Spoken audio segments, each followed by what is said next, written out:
पासून आभार मानतो, तुला धन्यवाद देतो की ही सुंदर संधी आम्हाला दिलीस. आम्हाला देवा अशा रीतीने एकत्रित केलंस की आम्ही तुझं वचन शिकावं, त्यावर मनन करावं. पुन्हा एकदा देवापा आम्ही तुझी उपकारस्तुती करतो, कारण प्रगटीकरणाचं पुस्तक तू आम्हाला दिलेलं आहेस की आम्ही अधिक चांगल्या रीतीने देवापा तुझं राज्य, तुझं सिंहासन, स्वर्गामध्ये असणारं तुझं गौरव, पुढील काळी देवापा ज्यावेळेस तू मंडळीला घेशील त्यानंतर होणाऱ्या गोष्टी, कोकऱ्याचा न्याय, प्रभू देवापा तू आम्हाला समजावून सांगत आहेस. जे तुझ्या वचनात लिहिलेलं आहे ते अतिशय स्पष्ट आहे. ते समजण्यासाठी आम्हाला देवा तुझं मार्गदर्शन कर. ये प्रभू, आम्ही अशक्त आहोत, मी स्वतः अशक्त आहे, पण देवापा तू तुझं गौरव करून घे. तारणारा प्रभू येशू ख्रिस्त याच्या नावात प्रार्थना केली म्हणून देवा, आमेन.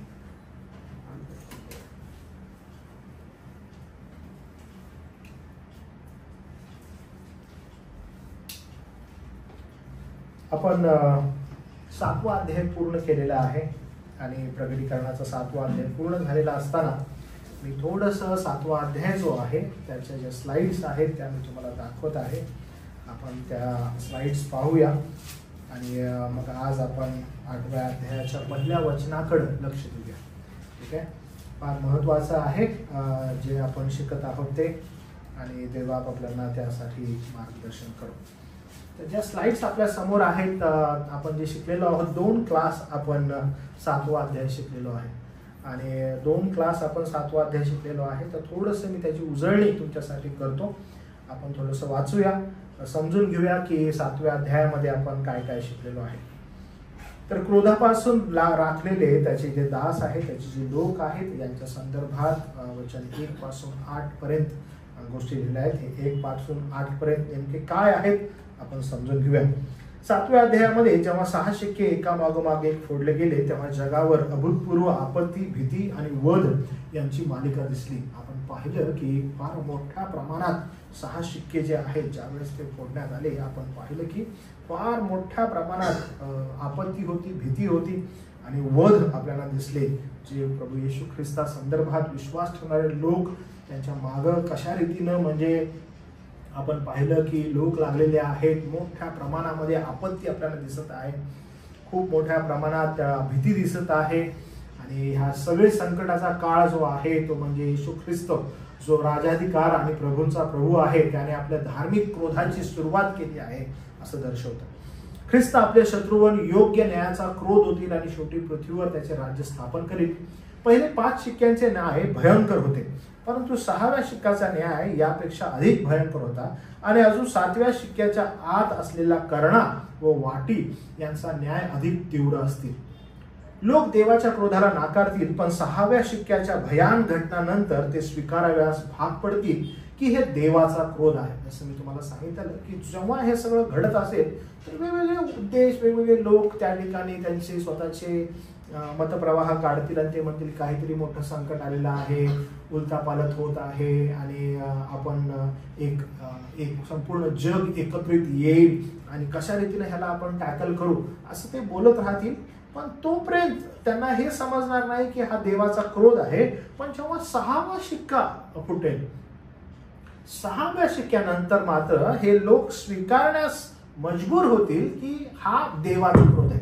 आणि इथंपर्यंत ते मान्य होणार नाहीत की हा देवाचा क्रोध आहे, कारण त्यांच्या क्रोधाचा जो मोठा दिवस आहे तो आलेला आहे असं प्रगटीकरण 6वा अध्याय आणि 17वा वचन म्हणतं. आणि त्याच्या पुढे कोण टिकाव धरू शकेल, आणि मग सगळे जे लोक आहेत ते बोलू लागतात की हा देवाचा क्रोध आहे. इथंपर्यंत म्हणजे 5 शिक्के फुटलेले आहेत आणि इथंपर्यंत अजिबात वाटत नाही की हा देवाचा क्रोध आहे. पण नंतर मग त्यांना हे स्वीकारण्याशिवाय पर्याय उरत नाही की हा देवाचा क्रोध आहे. आणि मग प्रगटीकरण याचा 7वा अध्याय जो आहे त्या 7व्या अध्यायामध्ये शिक्क्यां दरम्यानचे एक पॅरेंटिकल चॅप्टर आहेत, ज्यात देवाचा क्रोध ही करुणा आहे असं आपल्याला दाखवतं. म्हणजे या ठिकाणी आपल्याला काय दिसत आहे की क्रोधामध्ये देवाची दया आहे असं आपल्याला दिसत आहे. आणि या ठिकाणी हबक्कूकचा जो ग्रंथ आहे त्याचा 3रा अध्याय आणि 2रं वचन, मी त्यावेळेस हे घेतलं नव्हतं पण हे अतिशय महत्त्वाचं पुस्तक आहे हबक्कूकचं. त्याच्यामध्ये ज्यावेळेस देवाचा क्रोध येतो त्या क्रोधामध्ये न्याय आहे आणि त्या क्रोधामध्ये देवाची दया आहे, त्याची करुणा आहे असं आपल्याला दिसतं. तर मी थोडक्या प्रमाणामध्ये तुम्हाला थोडीशी हबक्कूकची जी स्टोरी आहे ती जराशी स्टोरी सांगतो. पण तत्पूर्वी आपण हबक्कूकचं जे पुस्तक आहे ते थोडंसं बघूया. हबक्कूकचं पुस्तक आहे 3रा अध्याय आणि वचन 2 मी तुम्हाला दाखवतो. त्यामध्ये असं लिहिलेलं आहे बघा, हे परमेश्वरा, मी तुझी कीर्ती ऐकून भयभीत झालो. हे परमेश्वरा, वर्षाचा क्रम चालू असता तू आपल्या कामाचे पुनर्जीवन कर. वर्षाचा क्रम चालू असता ते प्रगट कर, क्रोधातही दयास्मर. आणि हा जो शब्द आहे, हा शब्द अनेकांना खूप आवडतो, अनेकांना खूप जवळचा वाटतो. कारण का, देव क्रोधामध्ये दया स्मरतो आणि क्रोधामध्ये त्यांना दया स्मरावी अशी फार इच्छा आहे. तर हे काय झालेलं आहे मी जरासं तुम्हाला दाखवतो. माझ्या आयुष्यामधील पहिला जर संदेश कुठला होता तर तो हबक्कूकच्या पुस्तकातून होता. मला अजून आठवतं की हबक्कूकच्या पुस्तकामधून मी तो संदेश दिलेला होता आणि त्या संदेशाची तयारी करत असताना मी तो संदेश लिहिलेला होता पूर्ण.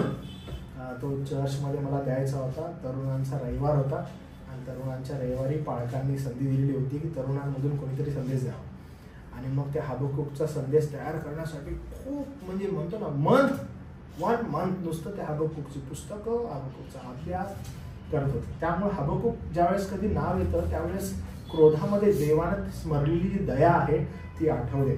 तर मी तुम्हाला थोडंसं हबक्कूकचा जो बॅकग्राऊंड आहे ना तो थोडासा सांगतो की नेमकं घडलेलं काय आहे. आपण जरासं इथं पाहिलं ना हबक्कूकचा पहिला अध्याय आणि मग पहिला अध्याय पहिलं वचन जे आहे, जी काही जुन्या करारामध्ये लिहिलेलं आहे ती येणाऱ्या काळामध्ये देवानं कशा रीतीने इस्रायला संगती व्यवहार ठेवलेला आहे हे दर्शवतं. हबक्कूकचं पुस्तक काय करतं माहितीये का, पहिला अध्याय आणि पहिले 2 वचन बघा, तुम्हाला ना या ठिकाणी दिसतं की हबक्कूक रडत आहे. हबक्कूक ना रडत आहे, हबक्कूकला त्रास झालेला आहे. आता त्रास कशामुळे आहे जरासं बघा काय घडलेलं आहे. हबक्कूक संदेशाला दृष्टांत रूपाने प्राप्त झालेले देववचन. हे परमेश्वरा, मी किती वेळ ओरडू, तू ऐकत नाहीस. जुलूम झाला असे मी ओरडून सांगतो तरी तू सुटका करत नाहीस. तुम्ही बघितलं काय झालं की हबक्कूक काय करत आहे, देवाला कंप्लेंट करत आहे. देवाला कंप्लेंट काय करत आहे की तू ऐकत नाहीस, तू पाहत नाहीयेस काय घडत आहे. असं देवा तू काय करत आहेस, मी किती वेळ ओरडत आहे, तू ऐकत नाहीस, जुलूम झालेला आहे. तुम्ही बघितलं प्रगटीकरणाच्या ग्रंथामध्ये आपण पाहतो की संतगणांच्या प्रार्थना आहे. तुम्ही पाहिलं, आठवलं तुम्हाला संतगणांच्या काय करत होते संतगण प्रार्थना? सांगा बरं तुमच्यातील कोण संतगण प्रगटीकरणामध्ये काय प्रार्थना करत होते देवाला? काय बोलत होते प्रगटीकरणामध्ये संत? न्याय करा. कितवा शिक्का होता तो? आठवला कितवा शिक्का होता? कितवा शिक्का फुटल्यावर संतगण अशा त्यांच्या प्रार्थना आपल्याला दिसतात? कितवा शिक्का आहे? काय करतात? 5वा शिक्का फुटल्यावर काय आपल्याला काय दिसत त्या ठिकाणी?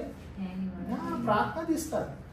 संतगण येतात, प्रार्थना घेऊन येतात आणि मग ते काय पाहिजे त्यांना? आता त्यांना न्याय हवाय. का न्याय हवाय बरं?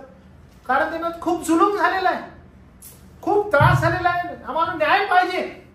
आणि इथं बघा हबक्कूक काय करत आहे, हबक्कूक ओरडत आहे, ओरडून प्रार्थना करत आहे की हे देवा जुलूम झालेला आहे तरी तू सुटका करत नाहीस. मला अधर्म का पाहायला होतो, विपत्ती मला का दाखवतोस, लूट लूट व जुलूम माझ्या समोर आहेत, कलह चालला आहे, वाद उपस्थित झाला आहे, अशाने कायद्याचा अंमल ढिला पडत आहे, न्यायाचे काही एक चालत नाही, दृष्ट धार्मिकांना घेरून सोडत आहे, म्हणून न्याय विपरीत होतात.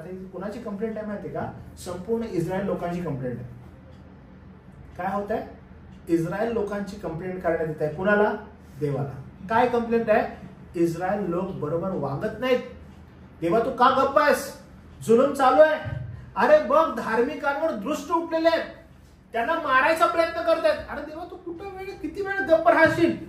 आता बघा काय होता, राष्ट्रांनो लक्ष देऊन पहा, आश्चर्यचकित व्हा, कारण तुमच्या काळी मी एक कार्य करतो. आता हे कोण म्हणताय? देव हबक्कूकला सांगत आहे थांब जरा, तुला आता मी सांगतो मी काय करणार आहे. त्यानं कोणाची कंप्लेंट केली मला परत सांगा?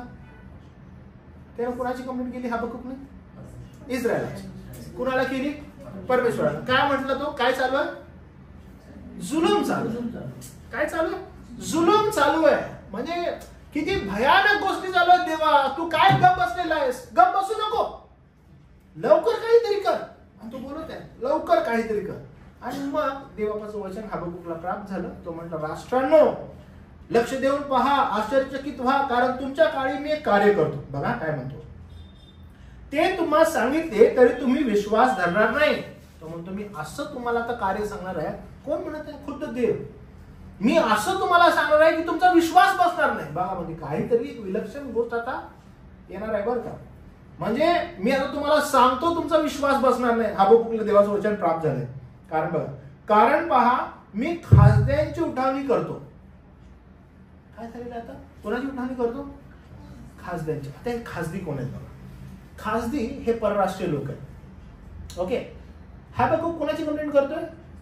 इस्रायलाची, यहुद्यांची. काय म्हणत आहे? ते लोक जुलूम करतात, ते लोक वाईट वागतात, दृष्ट जे आहेत ते धार्मिकांवर अधिकार चालवतात.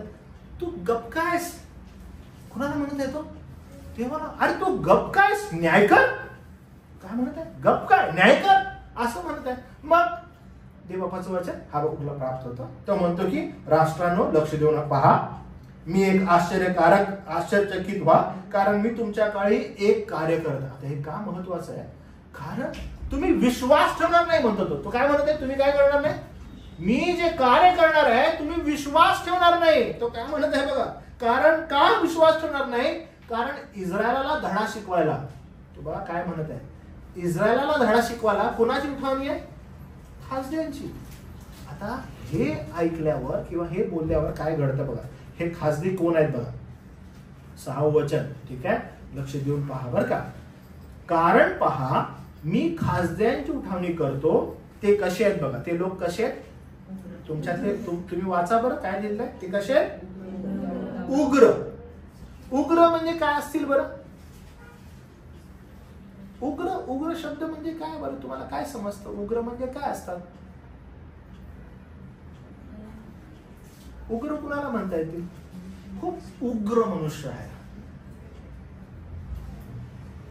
उग्र म्हणजे उग्र म्हणजे सदैव उतावळा असणारा, वाईट गोष्टींसाठी कटुतानं भरलेला. समजलं ना? कटुतानं भरलेला, तोडुंब भरला एकदम. कटुता एकदम अशी भरलेली आहे की कसं मी वाईट करू, किती वाईट करू. तुम्हाला समजत आहे? उग्र म्हणजे काय? की उफळून भरलेली आहे कटुता, की किती वाईट करू मी यांचं. आता उदाहरणामध्ये बघा, मी तुम्हाला हे उदाहरण मुद्दा देतो. काही वर्षांअगोदर मला वाटतं 2013 ओके, निर्भया हत्याकांड झालेलं. तुम्हाला माहिती आहे? निर्भया दिल्लीमध्ये झालेलं. ओके, तिच्यावर बलात्कार झालेला त्या मुलीवर. तिच्या संदर्भात जे त्या बलात्कारी लोकांनी केलं ना, ते कटुतेचा कहर होता. म्हणजे बलात्कार करणं, त्याच्यानंतर त्यांनी जे घाणेरडं कृत्य केलेलं होतं ते उग्रतेचा काय होता? कळस होता. म्हणजे लोकांना उच्चारायला, ते शब्द उच्चारायला, ते डॉक्टर जी आहे ती त्या मुलीला बघितल्यानंतर ओक्साबोक्षी रडणं. का बरं? कारण तिच्या संगती जी गोष्ट केलेली होती ती उग्र, घाणेरडी, कटुतेनं भरलेली. की आम्ही एखाद्या व्यक्ती संगती जर एखादी गोष्ट वाईट करायची आहे तर ती वाईट आम्ही किती मोठ्या प्रमाणात वाईट करू. तुम्हाला समजत आहे? त्याला उग्र म्हणतात. आता हे का बघा का झालेलं आहे? हबक्कूक काय करत आहे? इस्रायल लोक अयोग्य वागत आहेत आणि तो देवबापाला कंप्लेंट करत आहे, म्हणत आहे तू गप कायस, तू न्याय कर. जुलूम किती वाढला इस्रायलामध्ये. आणि मग देवबाप म्हणतो मी अशी गोष्ट करणार आहे की तुमचा विश्वास बसणार नाही, तुम्ही आश्चर्यचकित व्हाल. आता हे जे तो बोलत आहे, का बोलत आहे? कारण तो म्हणतो मी खासद्यांची उठावणी करत आहे. हे फार इम्पॉर्टंट आहे की देवबाप इस्रायलाला शासन करायला, इस्रायलाचा न्याय करायला तो उठावणी करत आहे. आणि जेव्हा तो उठावणी करत आहे, तो कुणाची उठावणी करत आहे? उग्र राष्ट्राची. आता मी तुम्हाला हे का सांगत आहे? मंडळी घेतली जाणार आहे, मंडळी घेतली जाणार आहे, तिचं लोकांतर होणार आहे. कधी होणार आहे? महासंकटाच्या काळा अगोदर मंडळीचं लोकांतर होणार. राहणार कोण आहेत बरं? ज्यांनी प्रभू येशू ख्रिस्तावर विश्वास ठेवला नाही ते सगळे राहणार आहेत, घाबरून जाणार आहेत. आणि आपण पुढे पाहतो की त्यामध्येही देवा तारण करणार आहे. पण ते तारण जे आहे ना ते कृतीवर आधारित नसणार आहे. आता काय तारण आहे माहिती तुम्हाला? कर्मावर आधारित असणार आहे, कृपेवर आधारित नसणार आहे. आता जे तारण आहे ते तारण कशावर आधारित आहे बरं? तारण कसं मिळालेलं आहे आपल्याला? कृपे, बरोबर. कृपेनं आपल्याला तारण मिळाले. येशू ख्रिस्तानं आपल्यावर कृपा केली आणि वधस्तंभ आपल्याला मिळाला. कृपेद्वारे तारण. आणि आता कर्मांची गरज आहे का आपल्याला तारणासाठी? काही कृती करण्याची गरज आहे का? नाही. पण ज्या वेळेला महासंकटाचा काळ चालू होईल त्याच्यामध्ये कृपा प्लस कर्म असणार आहे. म्हणजे तुम्हाला आठवतं काय? तुम्ही बघा बरं काय होतं इथं. होतं की शिक्का मारायला घ्यायला नाही पाहिजे, मूर्तीला नमन करायला नाही पाहिजे. त्याच्यामध्ये कर्म इन्क्लूड होतं. म्हणजे काय? अशा लोकांवर जाऊन शिक्का मारा की ज्यांनी मूर्ती पुढे नमन नाही केलं. याचा अर्थ काय? की कर्म इन्क्लूड आहेत महासंकटाच्या काळामध्ये. म्हणून पवित्र शास्त्र म्हणते की तारण साध्य करून घ्या. तारण आज आहे जे कृपेनं मिळालेलं आहे ते तुम्हाला साध्य करून घ्यायचंय. आणि त्या कालखंडामध्ये महासंकटाच्या काळामध्ये फार डेंजरस गोष्टी होणार आहेत. आता ही गोष्ट या ठिकाणी हबक्कूक जी घटना होत आहे ती काय होत आहे बघा. खासदारांची उठवणी करणार आहे. का बरं? कारण अयोग्य रीतीनं राहिलेले हे लोक आहेत. जे लोक लोकांतरानंतर या ठिकाणी राहतील त्यांना ज्यावेळेस आठवण होईल की तारणारा प्रभू, अरे आम्ही तर चर्चला पण गेलो, आता आम्हाला आठवण होत आहे. अरे आम्हाला आठवण होते की तो पाळक काय म्हणत होता, आम्हाला आठवण होते की शास्त्र काय बोलत होतं. अरे आम्ही ऐकलेला आहे तो संदेश, आम्हाला आठवतो उरलेल्या लोकांचं काय होणार आहे. आणि मग त्यांच्या संदर्भात काय उठावणी होणार आहे. कसे लोक असणार आहेत त्यावेळेस? तो खोटा संदेश कसा असणार आहे? तो उग्र असणार आहे. उग्र इन द सेन्स की आता मी किती कष्ट देऊ. म्हणून मी तुम्हाला निर्भया बलात्कार हत्याकांड जे आहे त्याचं उदाहरण का दिलं की बलात्कार करून सोडून देणं आणि त्या मुली संगती उग्रतेनं कटुतेनं व्यवहार करणं ह्या दोन वेगवेगळ्या गोष्टी आहेत. की बलात्कार केलेला आहे म्हणजे ते वाईट कृत्यच आहे, पण तिच्या संदर्भात किती मोठ्या प्रमाणात आम्ही कटुता करू, उग्रपणा करू, हे फार इम्पॉर्टंट आहे. खासदारांची उठावणी काय दर्शवतं की ते उग्र राष्ट्र आहे, कटुतेनं भरलेलं राष्ट्र आहे. की एखादी वाईट गोष्ट जर एखाद्या बरोबर करायची आहे तर ती किती एक्स्ट्रीम करावी.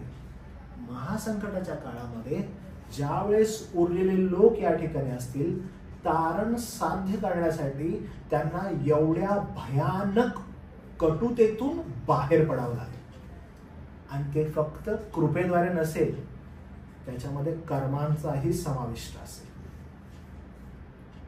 हा डेंजरस आहे ते. आणि म्हणून हबक्कूकचं आपल्याला या ठिकाणी उदाहरण दिसतं. काय होतं बघा. तो म्हणतो राष्ट्रांवर लक्ष देऊन पहा, आश्चर्यचकित व्हा, कारण तुमच्या काळी मी एक कार्य करतो ते तुम्हाला सांगितले तरी तुम्ही विश्वास धरणार नाही. कारण पहा मी खासदारांची उठावणी करतो, ते उग्र उतावळ राष्ट्र आहे. आता बघा काय म्हटलंय, जी स्थले त्यांची नाहीत त्यांचा ताबा घ्यावा म्हणून ते पृथ्वीभर फिरत असतात. ते उग्र काय आहेत की जी स्थलं त्यांची नाहीयेत ती स्थलं त्यांना मिळावीत म्हणून ते पृथ्वीभर फिरत असतात. आता बघा काय म्हटलं त्यांच्याविषयी. ते कसे लोक आहेत?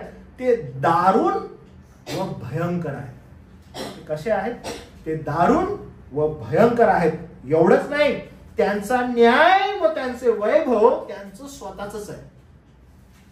म्हणजे आपण म्हणतो ना की थोडी तरी नैतिकता एखाद्याला असावी, थोडी तरी नैतिकता असावी. अहो चोर पण चोरी करताना थोडासा विचार करतो कशाला, ह्याच्या नैतिकतेचा जरा पण लवलेश नाहीये खासदारांना. म्हणजे मी किती वाईट एखाद्याचं करू, मी किती वाईट एखाद्याचं करू, हे खासदारांचा दृष्टिकोन आहे. आणि हे खासदी निघालेले आहेत. कुणाला उभा केलंय देवानं इस्रायलाचा न्याय करायला? अरे खासदारांचा उपयोग करायला. का बरं? कारण इस्रायल लोक जुलूम करायला. ते लोक वाईट वागत आहेत. आणि देवबाप काय करत आहे? वाईट वागत आहे, तुम्हाला शासन करतो. आणि शासन करण्यासाठी त्यानं खासदारांचा उपयोग केलेला आहे. आणि बघा पुढे काय म्हणतात, त्यांचे घोडे चित्त्याहून वेगवान आहेत व संध्याकाळी बाहेर पडणाऱ्या लांडग्यापेक्षा क्रूर आहेत. म्हणजे घोडेच एवढे क्रूर आहेत, त्यांचे लांडग्यापेक्षा क्रूर आहेत. एवढंच नाही, त्यांचे घोडेस्वार दौड करतात, त्यांचे घोडेस्वार दुरून येतात, खाऊन टाकण्यास त्वरा करणाऱ्या गरुडासारखे ते धावतात.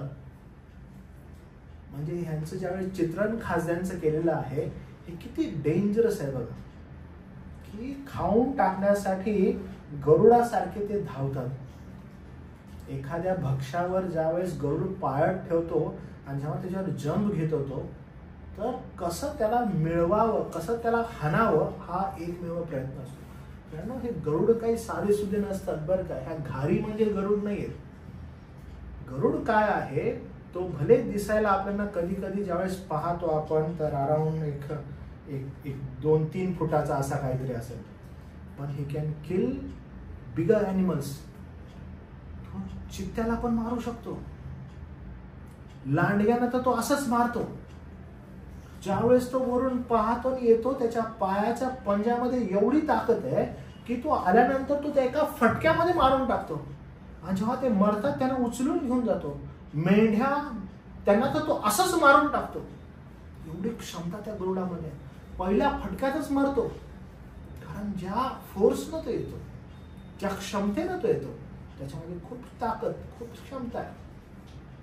त्याविषयी असं म्हटलंय बघा, काय म्हटलं, ते करणार गरुडासारखे ते धावतात. पुढं काय म्हटलंय बघा, ते बलात्कार करण्यास सर्व मिळून येतात. म्हणजे हे साधे सुधे लोक नाही आहेत. जर त्यांना एखाद्या स्त्रीवर बलात्कार करायचा आहे तर ते एकटे वगैरे येत नाहीत, ते सर्व मिळून येतात. म्हणजे उग्र आणि क्रूरतेचा कळस आहेत हे लोक. उग्र आणि क्रूरतेचा कळस आहे. त्यांच्या तोंडाचा रोग थेट कुठं असतो, मागा वगैरे बघत नाही ते लोक. अरे देवा, का बरं? तेव्हा इस्रायल लोकांना शासन करण्यासाठी एवढे क्रूर लोक का बरं असं? कारण ते देवाचे असूनही देवाला आवडणाऱ्या गोष्टी करत नाहीत. ते देवाचे म्हणून राष्ट्रांमध्ये उभे नाहीयेत. आणि त्यामुळे देवा काय करत आहे? त्याचा न्याय करत आहे.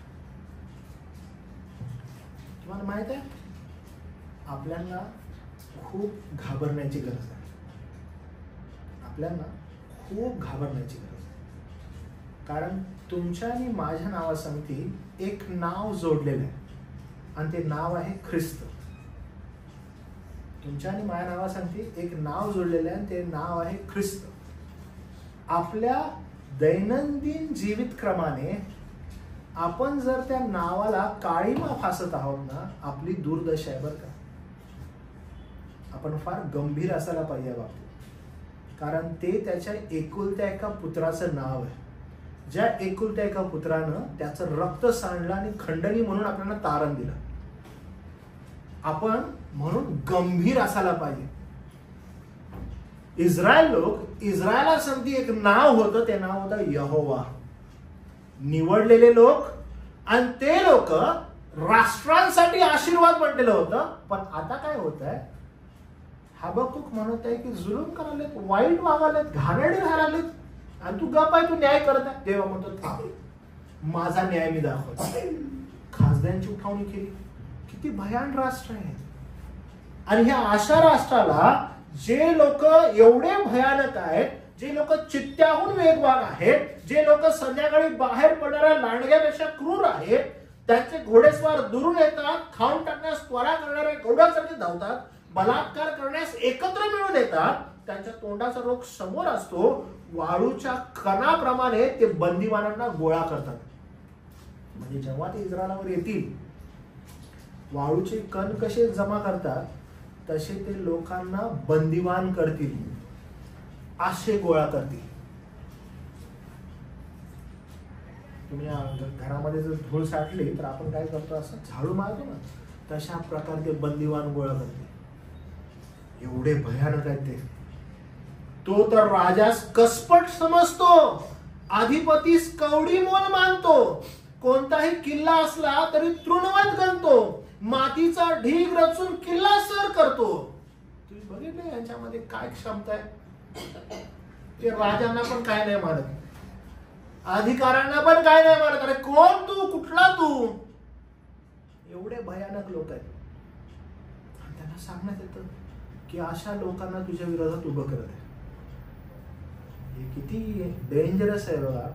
कारण का, ते देवाचे लोक, देवाचं नाव आहे त्यांच्या समती, पण काय केलं त्यांनी, अयोग्य रीतीनं वर्तन करतायत, यहोवाच्या नावाला काळीमा फासत आहेत. ओके थांबा, मी अशा लोकांची उठावणी तुमच्यावर करतो जे तुम्हाला सोडणारच नाहीत, कारण तो माझा न्याय आहे. देव ज्यावेळेस न्याय करतो त्यावेळेस तो अशाच रीतीने करतो, आणि आपण फार गंभीर असलं पाहिजे. ज्यावेळेस देव लोकांतरानंतर, रॅप्चर नंतर, ज्यावेळेस उर्वरित लोक या ठिकाणी असतील, त्यांच्या समवेत देवा असाच न्याय करतो. आपण उगीच नाही पाहत की एवढ्या महाभयंकर संकटातून हे लोक जाणार आहेत. का जाणार आहेत? कारण त्यांनी संधी असतानाच प्रभूला समर्पित नाही झाले, संधी असताना त्यांचं तारण नाही झालं. आज आपण ज्या लोकांसंदर्भात बोलत असतो की बाबांनो वचन वाचा रे, चर्चला या रे, देवबापाच्या वचनात वाढा रे, पण नाही होत आहे. देहाच्या नाही तर आत्म्याच्या गोष्टींमध्ये रस करा रे, नॉट इंटरेस्टेड एट ऑल.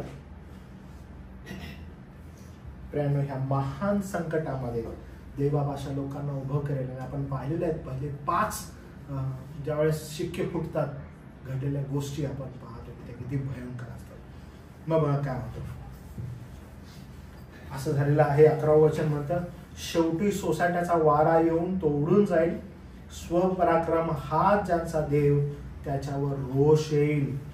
आता बघा 12वं वचन काय म्हणतं, हे परमेश्वरा, माझ्या देवा, माझ्या पवित्र प्रभू, तू अनादी काळापासून आहेस ना. आता हे कोण म्हणत आहे माहिती आहे? हबक्कुक म्हणत आहे. ओके, आता काय झालेलं आहे, पहिली वचनं जे आहेत 1 ते 4, हबक्कुक काय करत आहे, कंप्लेंट करत आहे. कुणाविषयी करत आहे? इस्रायलाविषयी करत आहे. इस्रायलाविषयी काय म्हणत आहे की देवा इस्रायल लोक किती खराब आहेत, इस्रायल लोक बरोबर वागत नाहीत. आणि वचन 5 पासून वचन 11 पर्यंत देव बोलत आहे, थांब मी खासद्यांची उठवणी करतो. खासदी कशी आहेत सांगतो. खासद्यांद्वारे इस्रायलला आता काय करतो, चांगलेच फटके देतो. आता हबक्कुकला समजलेलं आहे की आता घटना काय घडलेली आहे. मी प्रार्थना केली आणि देवबापानं खासद्यांची उठवणी केली. हबक्कुक कोण आहे? इस्रायली. आता काय झालेलं आहे, हबक्कुकची हवा टाईप काय घडलेलं आहे बघा. तो आता काय म्हणतो, म्हणजे आपण म्हणतो ना की आता मस्का पॉलिश चालू आहे. ओके, 12व्या वचनापासून म्हणतो, हे परमेश्वरा, माझ्या देवा, माझ्या पवित्र प्रभू, तू अनादी काळापासून आहेस ना. बघा काय म्हणतो, आम्ही मरणार नाही. हे परमेश्वरा, तू त्याचा न्याय नेमला आहेस. तो बघा त्यात कुणाविषयी बोलतो, तो खासदारविषयी. हे देवा, तू त्यांचा न्याय नेमलायस ना, तू खासदारांचा न्याय नेमलेला आहेस. एवढंच नाही म्हणत तो, हे दुर्गा, त्यांचे शासन व्हावे म्हणून तू त्या स्थापलेस ना. ते का आहेत की त्यांच्याद्वारे तुझं महत्कृत्य प्रगट व्हावं, तू त्यांना मारून टाकावं, यासाठी त्यांना निर्माण केलंयस. तेव्हा हे काय चालू आहे, त्यांना आमच्यावर टाकायला लागलायस. तू त्यांना मारणार आहेस, तू त्यांना मारावं. त्याला काय वाटत होतं हबक्कुकला, देवबाप न्याय करेल म्हणजे काय, काहीतरी संदेश त्याला पाठवेल, त्यांना सांगेल, समजावून असं करू नका, तसं करू नका, ऐका रे, नाही तर देवबाप अग्नी पाडेल वगैरे. अपमानास्पद गोष्ट काय माहितीये का, की परराष्ट्रीय व्यक्ती खासगी परराष्ट्रीयांकडून, एवढ्या क्रूर राष्ट्राकडून आमचा न्याय, आम्हाला फटके, आम्हाला मार. अरे हे कसं शक्य आहे. एवढंच नाही, तो काय म्हणतो बघा, तुझे डोळे इतके पवित्र आहेत की दृष्टता तुझ्याने पावत नाही. तुम्ही बघितलं काय करत आहे हबक्कुक, काय करताय माहिती, सेटिंग लावत आहे. तो इतके दृष्ट आहेत ते लोक, आणि तू त्यांच्याकडे कसं काय पाहू शकतोस, कसं काय म्हणजे त्यांना तू पाहू शकतोस. इतके दृष्ट लोक आहेत ते, अनाचाराकडे दृष्टी लावत नाहीस तू. तो तू या बेईमानी करणाऱ्यांकडे का पाहत या खासदारांना काय जीवन ठेवलेस तू? पहिला कंप्लेंट कोणाविषयी करतोय? इस्रायलाविषयी. आता काय करत आहे? अरे हे किती घाणेरडे लोक आहेत, किती वाईट लोक आहेत हे. या बेईमानी करणाऱ्या लोकांकडे तू का पाहतास? काय म्हणते बघा, जो आपल्याहून धार्मिक त्यास दृष्ट गिळून टाकतो तेव्हा तू का उभा राहतोस? बघितलं तू काय करतो? तो कंपॅरिझन करत आहे. काय म्हणत आहे? खासदी लोकांपेक्षा इस्रायली लोक तर चांगले आहेत ना, आम्ही जिवंत देवाचे लोक. मग तू असं कसं करा लागलायस? तू असं कसं वागत आहेस? पहिला कंप्लेंट करतो त्यांच्याविषयी.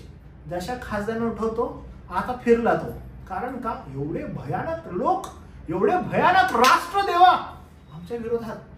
नको नको असं नको करू.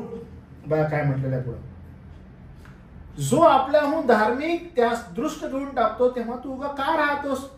तू मानवास समुद्रातील माशाप्रमाणे का केले आहे? कोणी शास्ता नसलेल्या जीवजंतूप्रमाणे त्यांना का केले आहे? तो त्या सर्वांस गळाने उचलतो, त्यास आपल्या जाळ्यात धरतो, आपला पाक टाकून त्यास गोळा करतो, यामुळे तो हर्ष व आनंदित होतो. तो आपल्या जाळ्यापुढे यज्ञ करतो, आपल्या पागाला धूप दाखवतो, कारण त्यापासून त्याला विपुल धन पुष्टिकारक अन्न मिळते. तर मग तो आपले भरलेले जाळे रिकामे करून राष्ट्रांची काही एक गय न करिता त्यांचा सतत घात करीत राहील काय? अरे तो मारतच राहील का? तो असाच राहील का? अरे काय करणार आहेस तो त्यांचं? बघा काय झालेलं आहे. हबक्कूकला वॉचमॅन पण म्हटलेलं आहे बरं का. वॉचमॅन पहारा करणारा. तर बघा काय म्हटलेलं आहे दुसरा अध्याय. मी आपल्या पहाऱ्यावर उभा राहीन, किल्ल्यावर पहारा करेन. तो मज बरोबर काय बोलेल, माझ्या गहाण्याविषयी त्यास मला काय उत्तर देता येईल ते मी पाहीन. बघा काय झालं. आता तो एवढं सगळं बोललेलं आहे आणि वाट बघत आहे त्याच्या पहाऱ्यावर किल्ल्यावर बसून की आता काय उत्तर त्याला मिळणार आहे. मग परमेश्वराने मला उत्तर दिले की हा दृष्टांत लिहून काढ, पाट्यांवर ठळकली, म्हणजे कोणीही तो वाचून धावत सुटावे. कारण हा दृष्टांत नेमलेल्या समयासाठी आहे आणि तो शेवटास जाण्यास आपण नेट करीतच आहोत. तो फसाव्याचा नाही, त्यास विलंब लागला तरी त्याची वाट पहा, तो येईलच, त्याला विलंब लागाव्याचा नाही.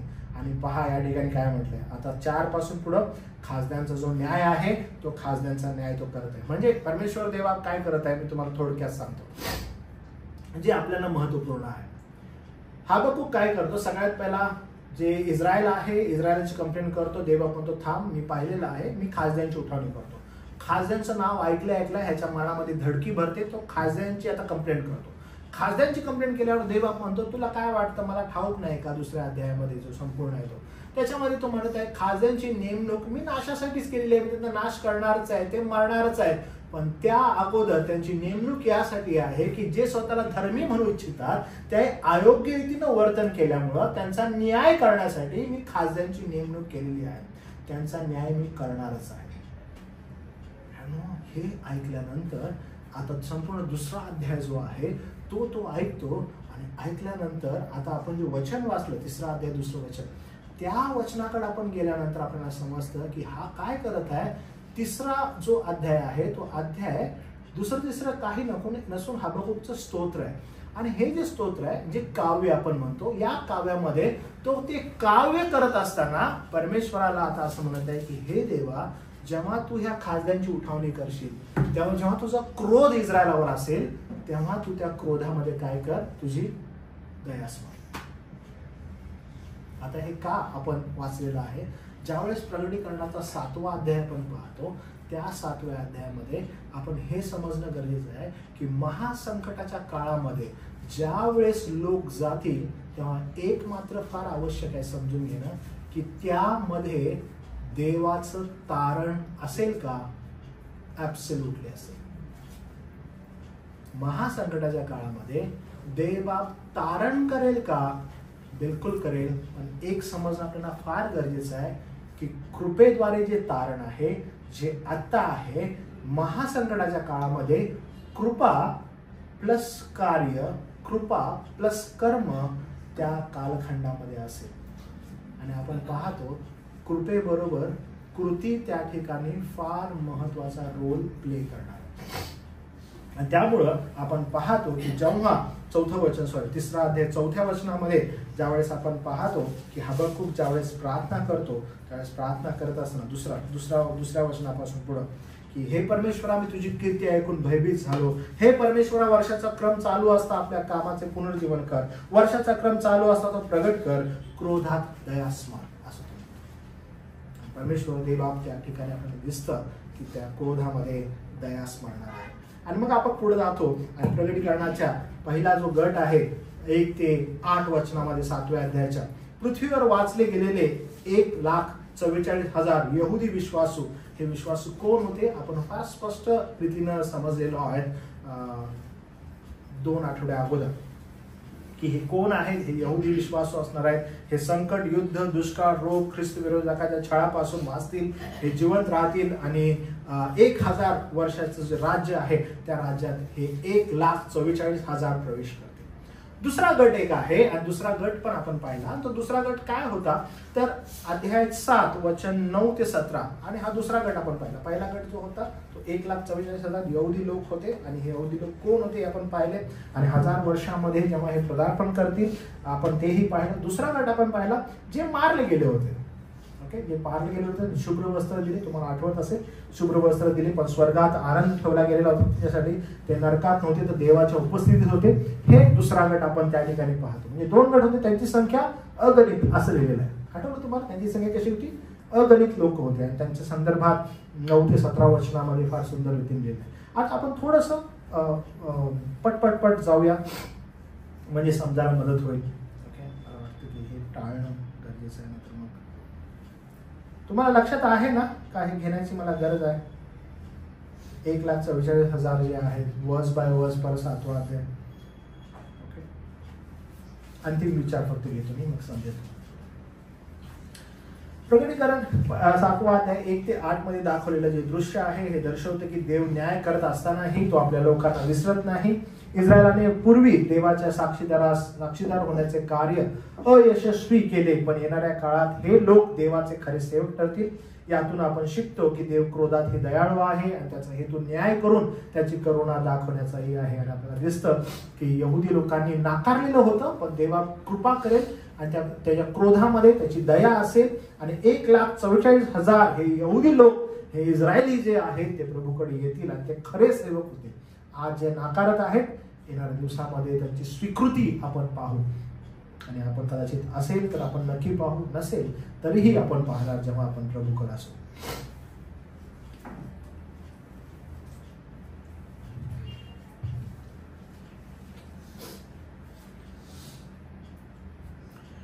नंतर 9 पासून 17 जी वचनं आहेत त्यामध्ये आपण पाहतो की महासंकटासारख्या भीषण काळात देवाचे तारण चालू राहते. कोणीही जे येशूवर विश्वास ठेवतात तो शुद्ध होतो आणि स्वर्गात स्थान पावतो. हा आश्वासक संदेश आहे की संकटात सुद्धा देवाचा उद्देश पूर्ण होतो आणि कोणतीही शक्ती त्याच्या निवडलेल्या लोकांना त्याच्यापासून तोडू शकत नाही. फार महत्वाचं आहे की जे उर्वरित आहेत त्यांचं तारण म्हणजे 7वा अध्याय जो आहे 7वा अध्याय पूर्णपणे 1 पासून 17 वचनापर्यंत ही वचनं आपल्याला दर्शवतात की देव क्रोधात दया स्मरतो. देव क्रोधामध्ये तारण करतो. 1 ते 8 वचनं यहुद्यांचं तारण आणि त्याच्यानंतरही आपण पाहतो की जे विश्वास ठेवणारे लोक आहेत त्यांचंही तारण झालेलं आपण पाहतो. आता जो 8वा अध्याय आहे 8वा अध्याय वचन 1 पासून 5 पर्यंत आज विशेष करून आपण वचन 1च घेणार आहोत बरं का. 8वा अध्याय वचन 1 तुमच्यातील कोणी वाचेल का 8वा अध्याय वचन 1. जस्ट इंट्रोडक्शन घेऊ आपण 8व्या अध्यायाचं. त्याने 7वा शिक्का फोडल्यावर स्वर्गात सुमारे अर्धा तास पर्यंत निवांत झाले. म्हणजे 7वा शिक्का फोडल्यानंतर स्वर्गामध्ये निवांत झाले. किती वेळ अर्धा तास. हा अर्धा तास जो आहे तो फार मोठा आहे. मला तुम्ही सांगा निवांत झालं किंवा शांतता झाली अर्धा तास. ओके तुमच्या अंडरस्टँडिंग नुसार तुम्हाला जेवढं अर्थविवरण करता येईल मला जरा समजावून सांगाल का की नेमकं काय झालेलं आहे. निवांत झालं म्हणजे नेमकं काय काय तुम्हाला समजत आहे किंवा काय समजलेलं आहे असं वाचल्यानंतर. त्याच्या आधी बरेच काही उलाढाल झालेली असावी त्याच्यानंतर ते शांत झालं असावं. म्हणजे एवढं मस्ती केल्यानंतर आता हा शांत झाला असं उदाहरण. आद्विक एवढा मस्ती करतो म्हणजे शांत. झोपल्यावरच शांत झाला. हा, झोपल्यावरच शांतच झालं. मग असं बघूशी वाटतं ना त्याकडे, झोपला शांत.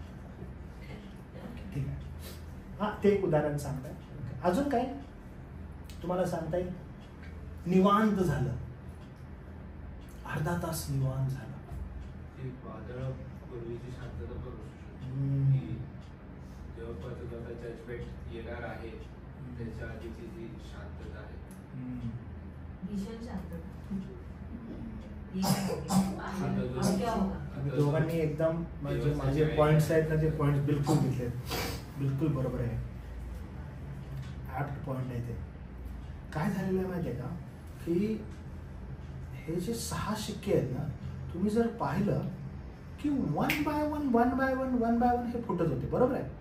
तर तुम्ही बघितलं काय काय दिसतं तुम्हाला या ठिकाणी. बघा, जेव्हा तुम्हाला हे आढळतं, मी तुम्हाला सांगत आहे. बघा, पवित्र शास्त्रामध्ये पुन्हा पुन्हा आपल्याला सांगितलेलं आहे की पृथ्वी व तिचे रहिवासी एका अभूतपूर्व संकटाच्या काळाला सामोरे जाणार आहे, ज्याला प्रभूचा दिवस असं म्हटलं आहे. प्रभूचा दिवस म्हणजे देवाच्या न्यायाचा, रौद्रतेचा काळ, जेव्हा तो सैतान, ख्रिस्त विरोधक, त्याचे सहकारी यांच्यावर आपला कोप होतील. बघा हे काय होणार आहे. इथून पुढं तुम्हाला शिक्के आहेत. आता इथून पुढे तुम्हाला काय दिसणार आहे माहिती आहे का? इथून पुढे तुम्हाला करणे दिसणार आणि इथून तुम्हाला वाट्या दिसणार. म्हणजे आतापर्यंत शिक्के फुटत होते, आता 7वा शिक्का फुटला, आता 7 करणे पुढे येणार तुमच्या, ज्याला तुतार्या म्हणतात. बघा हे कसं किती जबरदस्त आहे. 6 शिक्क्यांपर्यंत आपण नुसती उलाढाल बघत आहे, असं झालं, तसं झालं, हे झालं, ते झालं. 7वा शिक्का फुटला आणि निवांत झालं. का माहिती आहे? आता 7 तुतार्या, 7 तुतार्या संपल्यानंतर 7 वाट्या. म्हणजे हा क्रोध शमणारा दिसत नाही आपल्याला. तुम्हाला समजत आहे? हा क्रोध शमणारा दिसत नाहीये. देवा का बरं एवढं महाभयंकर गोष्टी करत आहे? कारण त्याची पवित्रता, त्याचा न्याय प्रगट होत आहे. कोण टिकाव धरेल? कोण टिकाव धरेल? 6 शिक्के फुटोपर्यंत हे लोक मानायला तयार नाहीत की हा देवाचा क्रोध आहे. म्हणजे मानवाची भ्रष्टता पहा किती आहे, की मानायलाच तयार नाही की हा देवाचा क्रोध आहे. काय म्हणत आहेत? काहीतरी ना बाहेर गावावरून संकट आलेलं आहे बरं का. काहीतरी अंतराळातील लोक आमच्यावर उतरलेले आहेत. अरे काहीतरी आपल्याला एकत्र जमायला पाहिजे. बाह्य शक्तीचं आक्रमण दिसत आहे. अरे पृथ्वीवर फार मोठी उलाढाल होत आहे. अरे सुनामी आली वाटतं, अरे भूकंप झाला वाटतं, अरे कृत्रिम गोष्टी आहेत ह्या. सॉरी, नैसर्गिक आपत्ती ही कृत्रिम नाही आहे. हे खूप मोठी उलाढाल होते, मारायलाच तयार नाहीत. आणि हे सगळं घडत असताना या दिवशी होणाऱ्या घटनांचा उद्देश सैतानाची शिल्लक सत्ता नष्ट करणे आहे, जेणेकरून येशू ख्रिस्त पृथ्वीवर 1000 वर्ष राज्य करू शकेल. म्हणजे उरले सुरलेले सगळे नष्ट करण्यात येतील आणि सैतानाला 1000 वर्ष डांबण्यात येईल. उरले सुरलेले सगळे नष्ट करण्यासाठी यानंतर काय होणार आहे? करणे वाजणार आहेत. करण्यानंतर काय होणार आहे? वाटी टपण्यात येणार आहे. परिणाम काय? उरले सुरलेले सगळ्यांना नष्ट करायचं आणि 1000 वर्ष प्रभूचं राज्य यायला पाहिजे. प्रभू येशू ख्रिस्त पृथ्वीवर 1000 वर्ष राज्य येणं आवश्यक आहे. गेल्या काही महिन्यात आपण प्रगटीकरणाच्या पुस्तकातून शिकत आहोत की या भयंकर घटनांचा आरंभ देवाच्या मेमण्या म्हणजे कोकऱ्याचं म्हणजे येशू ख्रिस्ताने परमेश्वराच्या हातात असलेले 7 शिक्के असलेले पुस्तक उघडल्याने होते. त्यातील 6 शिक्के आधीच फोडले गेले आहेत. त्या शिक्क्यामधून पृथ्वीवर पडणाऱ्या संकटाच्या अनेक थरकाप उडवणाऱ्या दृश्यांची आपल्याला माहिती मिळाली आहे. खूप साऱ्या गोष्टी घडलेल्या आहेत आणि आपण ते पाहिलेलं आहे वन बाय वन. आता जेव्हा 7वा शिक्का अंतिम शिक्का फुटतो तेव्हा प्रभूच्या दिवसाचं म्हणजे जो प्रभूचा दिवस आहे त्याचा न्याय आणखी तीव्र आणि गंभीर स्वरूपात प्रगट होत आहे. या 7व्या शिक्क्यातील घटनांमध्ये 7 करणा आणि 7 वाटी यांचा समावेश आहे. 7वा शिक्का स्वतःमध्ये संपूर्ण उर्वरित न्याय लुपवतो आणि हा न्याय जो आहे 7व्या शिक्क्याचा 8वा अध्याय पहिल्या वचनापासून ते 19 अध्यायापर्यंत चालतो. एज्युकेटेड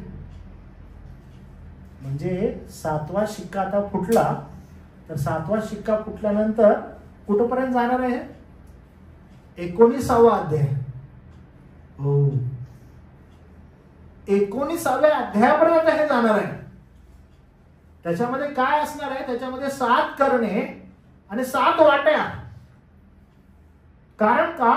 खुद्द प्रभू येशू ख्रिस्ताला 1000 वर्षाचं राज्य प्रस्थापित करायचं आहे आणि त्यापूर्वी उरले सुरलेले सगळे सैतानाचे जे हस्तक आहेत त्यांना संपवून टाकायचं आहे. नवीन सुरुवात करायची आहे. सर्व गोष्टी या 7व्या शिक्क्याचाच भाग असणार आहे. 5व्या करण्याचे परिणाम 5 महिने टिकणार आहेत. 9वा अध्याय 10 वचन. यामुळे या न्यायामध्ये कालावधींचे तपशील दिलेले नसले तरी त्यांची तीव्रता आणि वाढत्या क्रोधामुळे असे दिसते की सर्व घटना महासंकटाच्या उत्तरार्धात म्हणजे last half years of tribulation मध्ये घडतील. महासंकटाचा जो काळ आहे 3.5 वर्षाचा, त्याच्यामध्ये उत्तरार्धात घडतील. त्याने 7वा शिक्का फोडल्यावर सुमारे अर्धा तास निवांत झाले. पहिल्या 6 शिक्क्यामध्ये जेव्हा कोकरा शिक्के फोडतो तेव्हा स्वर्ग व पृथ्वीवर विविध न्याय प्रकट होतात. पण 7वा शिक्का फोडला जातो तेव्हा अनोखी घटना घडते. स्वर्गात सुमारे अर्धा तास शांतता असलेली आपल्याला दिसते. अर्धा तास शांतता. काय दर्शवतं बरं हे? याचा अर्थ काय? आतापर्यंत आपण पाहतो की स्वर्गात भरपूर आवाज ऐकायला मिळाला. देवाच्या सिंहासनापासून गर्जना शब्द येत होते. 4 प्राणी पवित्र पवित्र प्रभू असे दिवस रात्र म्हणत होते. 24 ज्येष्ठ वडील जे आहे ते स्तुती करत होते. एक बलवान देवदूत मोठ्या आवाजात म्हणत होता, पुस्तक उघडण्यास कोण योग्य आहे? कोकऱ्याने पुस्तक घेतल्यावर सर्व स्वर्ग गात होता. प्रथम 4 प्राणी गायले, 24 वडील गायले, मग असंख्य देवदूतांनी गायलं, मग संपूर्ण सृष्टी गायली. म्हणजे केवळ आणि केवळ नाद होता तिथं. पृथ्वीवर स्वर्गामध्ये काय होत? फक्त घटना घडत होत्या. जोरात घटना घडत होत्या. प्रत्येक शिक्का उघडत असताना एक प्राणी मोठ्यानं ओरडतो. एक शिक्का उघडायचा, प्राणी मोठ्यानं बोलतो. म्हणजे 6 शिक्के फुटलेले आहेत. 7वा शिक्का फुटण्या अगोदर काय होत आहे? नुसता त्या ठिकाणी नाद आहे. गोष्टी घडत आहेत, गोष्टी घडत आहेत. 5वा शिक्का फुटल्यावर मरणाचा प्रारंभ होतो. संतांचा आवाज होतो. त्यांना जे मेलेले आहेत, जे रक्तसाक्षी झालेले आहेत, ते संत येतात, प्रार्थना करायला लागतात.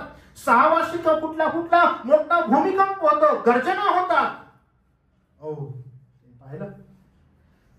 आणि मग 7वा शिक्का फुटण्यापूर्वी देवाचे दास त्यांच्या कपाळावर शिक्के मिळेपर्यंत पृथ्वीला हानी करू नका असं देवदूत एक मोठ्याने ओरडत निघालेला आहे. मग एक असा मोठा समूह आवाजात स्तुती करतो, तारण आपल्या देवास आणि कोकऱ्यास असो असं तो ओरडतो. बघितलं, अनस्टॉपेबल आहे हे सगळं. मग अचानक या सगळ्या आवाजात स्वर्गात अचानक शांतता होते. ही शांतता म्हणजे गंभीर क्षण. सर्व स्वर्गातील सृष्टीला, स्वर्गीय सृष्टीला हे कळते की आता शेवटच्या आणि सर्वात भयंकर न्यायाचे वचन होणार आहे. ही शांतता म्हणजे वादळापूर्वीची शांतता. जसं आधी म्हटलं, एक अशी स्तब्धता जी भीतीने आणि आदराने भरलेली आहे. बहिण, त्या ठिकाणी काय होणार आहे की एक भीतीचं वातावरण आणि एक आदराचं वातावरण. अर्धा तास.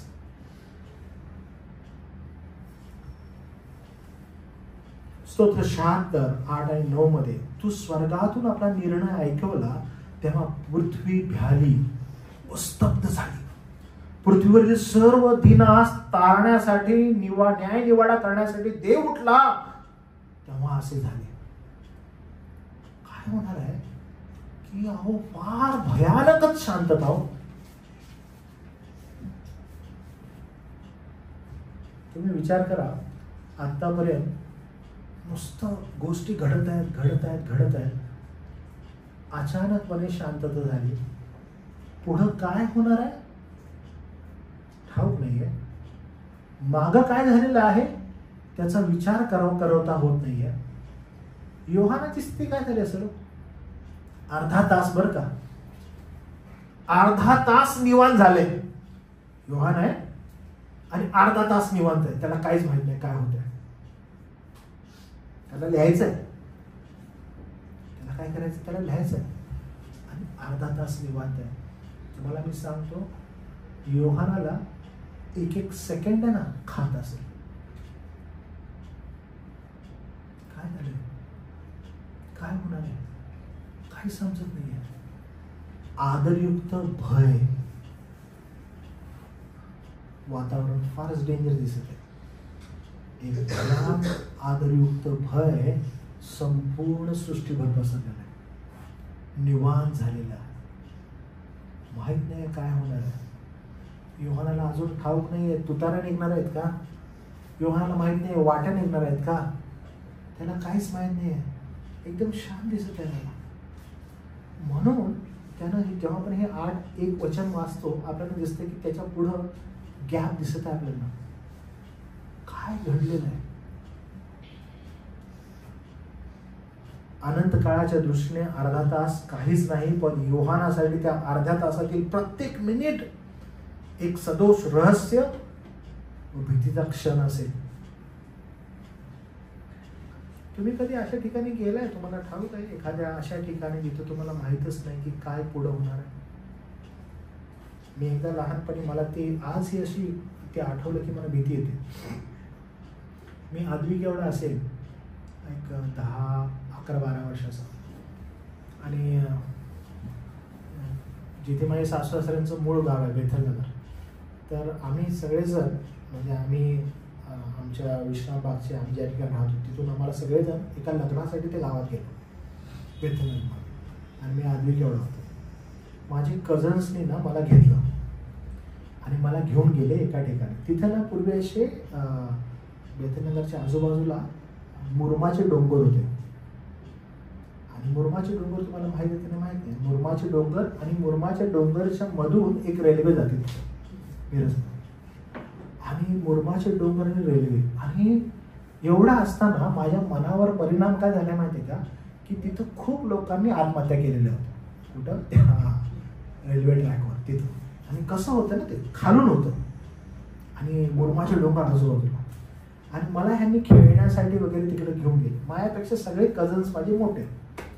आणि त्यांना काय झालं कुणास ठाऊक, त्यांनी मला तिथे नेलं आणि मला म्हटले, तू खूप जोरात पळतोस, तर एक काम कर, तू ना ते समोरचा जो डोंगर दिसेल तुला मुरमाचा, त्याच्यावर तू जा. आणि पूर्वीच्या काळी एवढी वस्ती नव्हती, रहदारी नव्हती, गाड्या नव्हत्या. आणि मला त्याने तिकडे पाठवलं आणि मी मागं बघितलंच नाही. आणि मी खूप जोरात धावत गेलो आणि त्या डोंगरावर गेलो. आणि ह्यांनी काय केलं, ह्या माझ्या सगळ्या कझन्सनी तिथून जोरात, जिथं लग्न होतं ना तिकडे ते लोक परत गेले.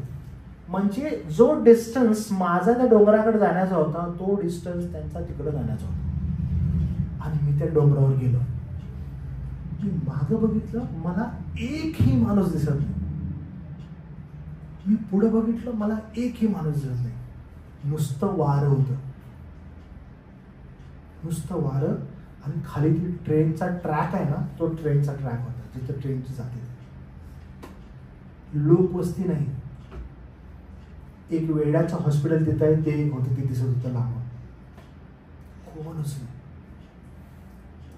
प्रत्येक सेकंड ना, प्रत्येक सेकंड असं वाटत, काय होणार काय नाही होणार. मला जायचं कुठं आहे तेही ठाऊक नाही. या दिशेला जायचंय की या दिशेला जायचंय माहीतच नाही. मला जेव्हा कधी असा विचार येतो, ते आठवलं तर असं वाटतं की काय होतो त्या ठिकाणी, मी कुठं होतो त्या ठिकाणी. त्यामुळे ही तर अशी घडलेली घटना आहे. योहाना सांगती काय झाले माहिती आहे, योहाना सांगती आतापर्यंत देवदूत आहेत, वडील आहेत, त्या सांगती बोलतायत, सगळं चालू आहे, तो बघत आहे, किती मस्त सगळं A to Z त्याला दिसत आहे. आणि अचानक बंद, अचानक सगळं बंद. हो, एक एक मिनिट त्यासाठी कठीण जात आहे की पुढं काय. आपल्याला माहीतच नाहीये की आता करणे येणार, तुताऱ्या येणार आहेत. त्याला ठाऊक नाहीये की आता थोड्या वेळातच वाट्या पण येणार आहेत. तिथंच स्तब्धता आहे. स्वर्ग जो स्तुतीनं भरलेला आहे, अचानक मृतवत शांतता होते. जिथं आतापर्यंत गीत गाते तुझी, अरे स्वर्गीय गीत होती, नाद होता, एकदम शांतता, निवांत. का? कारण आता न्यायाचा अंतिम क्षण उगम पावणार आहे. संतांची सुटका, पापाची शिक्षा, सैतानाचा पराभव, ख्रिस्ताचे गौरवशाली प्रकटीकरण, संपूर्ण स्वर्ग या आशेने आणि आश्चर्याने स्तब्ध झालेला आहे. आणि ही निवांत शांतता जी आहे ही फार अद्भुत आहे. कारण पुढे जे घडणार आहे ते म्हणजे आपल्याला हलवून सोडणार आहे. त्यामुळं आपण तयार राहूया, आपण खूप तयार राहूया की आता इथून पुढचा जो प्रवास आहे, आता उर्वरित जो भाग आहे, तो उर्वरित भाग 19व्या अध्यायापर्यंत आपल्याला घेऊन जाणार आहे. समजत आहे?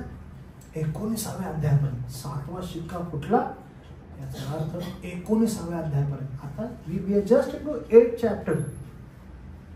तुम्ही विचार करा की ह्याच्यामध्ये उर्वरित भाग जो आहे, जो येणारा भाग आहे 3.5 वर्षाचा, तो 3.5 वर्षाचा काळ आता पूर्ण होणार आहे. का बरं? कारण आता संतांची सुटका, पापाची शिक्षा, सैतानाचा पराभव आणि ख्रिस्ताचं गौरवशाली प्रकटीकरण हे येणार आहे. त्यासाठी आता स्वर्ग पण अपेक्षेनं उभा आहे, आश्चर्यानं स्तब्ध झालेला आहे. We need to be that. देवाचं जे महान गौरव आहे, जे होणार आहे, ते आपल्याला प्रभुदेव बापानं त्याच्या वचनाद्वारे प्रकट केलेलं आहे. त्यामुळे जे लोक त्याच्या या महान 1000 वर्षावर विश्वास ठेवत नाहीत, जेव्हा प्रगटीकरणाचे हे अध्ययन करत असतात, त्यांच्यावर खरंच दया येते की जे लोक विश्वास नाही ठेवत, ज्या लोकांना असं वाटतं की नाही आपण आता सध्या महासंकटाच्या काळामध्ये लोक म्हणतात. काही लोक असे म्हणत आहेत की आपण सध्या महासंकटाच्या काळामधून जात आहोत. काही लोक असे म्हणतात महासंकटाचा काळ येऊन गेला, आपण 1000 वर्षाच्या कालखंडामध्ये देवाच्या राज्याच्या. वेगवेगळे विश्वास आहेत. पण जेव्हा आपण हे पाहतो आणि ज्या गोष्टी घडणार आहेत त्याकडे ज्यावेळेस आपण लक्ष देतो, आपल्याला समजतं की प्रभुदेव बापानं एका विशेष उद्देशानं हे आपल्याला दिलेलं आहे की आपण हे पाहावं, जाणावं की हे असंच होणार आहे आणि यावर आपण विश्वास ठेवू. प्रार्थना करूया आपण प्रभूच्या चरणाजवळ. प्रभुदेव बापा, आम्ही यावेळेला तुझ्या चरणाजवळ येतो, तुझे आभार मानतो की अद्भुत रीतीनं 8व्या अध्यायाचं जे इंट्रोडक्शन आहे ते प्रभुदेव बापा तू आम्हाला कळवलंस. निवांत शांतता असणं नेमकं काय आहे आम्हाला देवबापा ते समजलेलं आहे, वचनाद्वारे ते प्रकट झालेलं आहे, म्हणून तुझे आभार मानतो. देवबापा, तुझा न्याय आणि प्रभू तू किती अद्भुत रीतीनं गोष्टी करतोस. प्रभू, मनुष्याची जी बुद्धी आहे, आमची जी क्षमता आहे, ती कितपत समजू शकते देवबापा. आम्ही केवळ तुझ्या वचनाद्वारेच देवबापा जेव्हा त्याची योग्य सांगड घालतो त्यावेळेस आम्हाला देवा गोष्टी कळतात. प्रभू, आम्हाला हे समजलेलं आहे की देवबापा तू अद्भुत असा देव आहेस. तू जर कोणती गोष्ट करतोस तर ती विशेष उद्देशाने असते. आणि देवबापा तो जो विशेष उद्देश आहे, तो विशेष उद्देश आम्हाला तुझ्या वचनाद्वारेच प्रगट होतो, म्हणून तुझे आभार मानतो. प्रभू, आम्ही विशेष करून यावेळेला प्रभू तुझा दास योहान याबद्दल तुझे आभार मानतो की देवबापा या महान व्यक्तीला देवबापा तू तुझं प्रगटीकरण केलंस आणि देवबापा ते त्यानं प्रगटीकरण मंडळीसाठी उपलब्ध केलं. प्रभू, तुझ्या सर्व दयेबद्दल आभार मानत तुझ्या कृपेबद्दल तुला समर्पित होत केलेली प्रार्थना तारणारा प्रभू येशू ख्रिस्त त्याच्या नावात केली म्हणून देवा. आमेन.